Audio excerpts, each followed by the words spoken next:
We do begin tonight with a message heard across the country and around the world. Take a look. My fellow Americans, our nation is back, bigger, better, richer, and stronger than ever before. All night, the president championed the resilience, the spirit of you, the American people. Democrats in the room, they sat on their hands, scowling, groaning like the angry, petulant children that they now have become as a party. It was an unforgettable visual that perfectly contrasted President Trump's leadership with what now has become heartless, soulless, deranged, anti-American, a Democratic Party that has lost its way. Just take a look at your screen. They didn't stand for the mother whose young daughter was stabbed to death by an illegal immigrant. They didn't stand for the 5-year-old girl who was nearly killed during a car crash caused by an illegal alien. They didn't stand for the mother of a Ukrainian refugee stabbed to death in North Carolina by a career criminal. They didn't stand for Charlie Kirk's widow, Erica. Only about half of them were willing to stand for the U.S. men's gold medal winning hockey team. And during what I believe was the moment of the night, Democrats simply refused to stand up and reaffirm their duty to you, the American people. And I promise you, this will be in many a campaign ad this midterm election year. So tonight I'm inviting every legislator to join with my administration in reaffirming a fundamental principle. If you agree with this statement, then stand up and show your support. The first duty of the American government is to protect American citizens, not illegal aliens.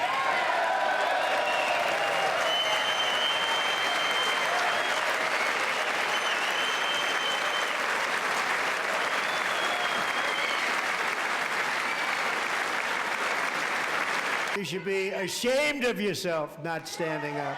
You should be ashamed of yourself.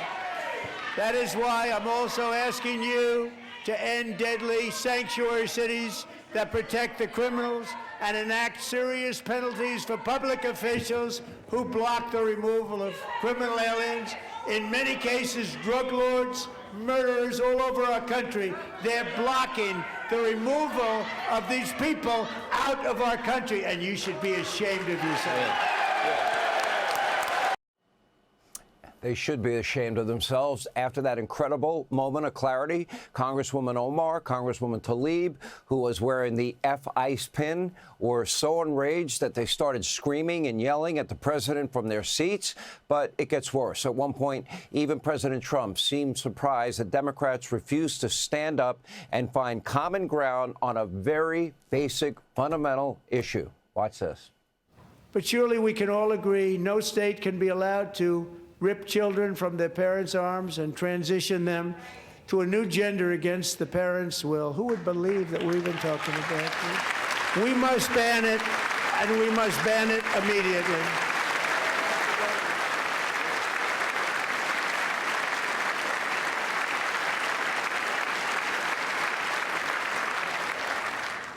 Look, nobody stands up. These people are crazy, I'm telling you. They're crazy.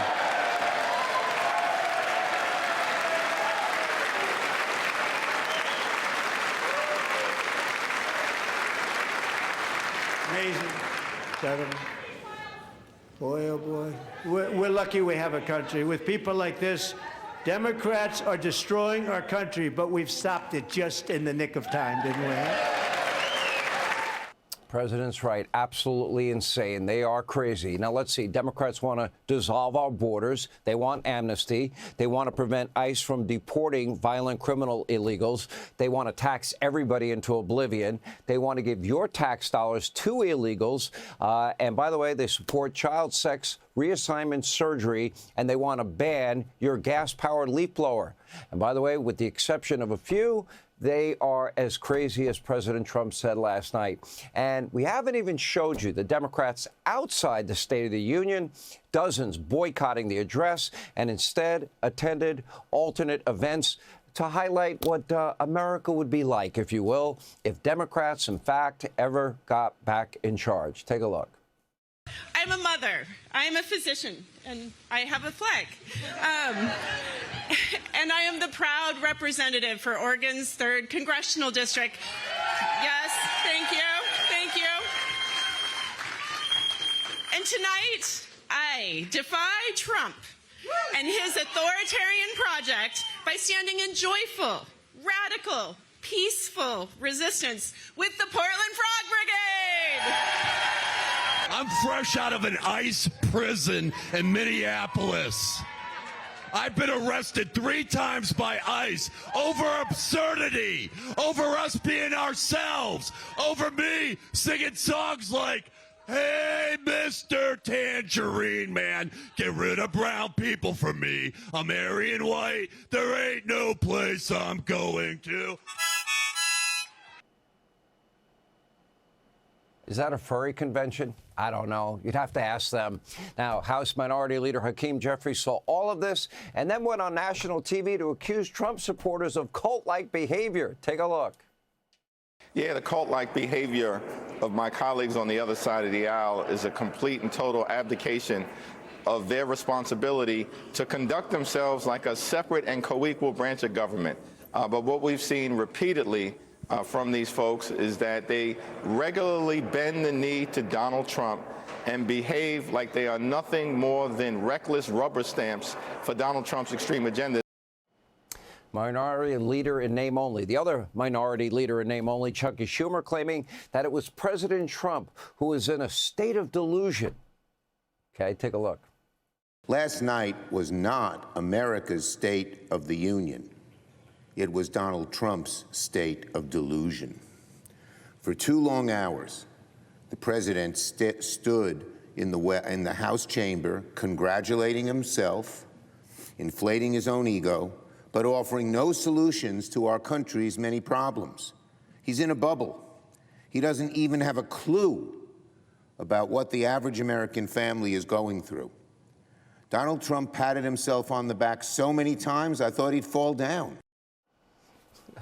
Talk about delusion. You really can't make this up. You can't put this cast of characters together. Now, Chuck then went on to say we need amnesty for 11 million illegals that didn't respect our laws, our border, and our sovereignty. Take a look. What would an immigration deal look like between Republicans and Democrats in the Senate? Well, we had a good model in 2013, as you may remember, bipartisan. John McCain and I headed the Gang of 8. We had 4 Democrats, 4 Republicans, including Marco Rubio, who's now gone to the other side on this. But we could come up with a bill like that. It toughens up the border.